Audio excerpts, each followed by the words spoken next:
প্রিয় বন্ধুরা, আপনাদের দেখানোর চেষ্টা করতেছি একটা দেবনাথ বা যোগীদের সমাধি কীরকম হয়।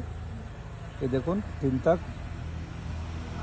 এভাবে গর্ত ভরাট করে যোগাসনে বসিয়ে দিয়ে গর্ত ভরাট করে এভাবে উপরে তিন তাক করে দেওয়া হয়। আর উপরে হচ্ছে তুলসী গাছ। এই যে একটা তুলসী গাছ থাকে। আমার মৃত্যুর পরও আমাকেও এভাবেই করা হবে। এই জন্য বারবার আমি জিনিসটা ফিল করি, সবাইকে মরতে হবে।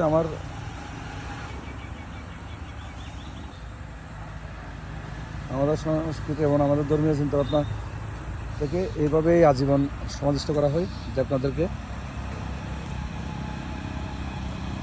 দেবনাথ যোগী সম্প্রদায়ের সবাইকে এইভাবেই সমাধি করা হয়।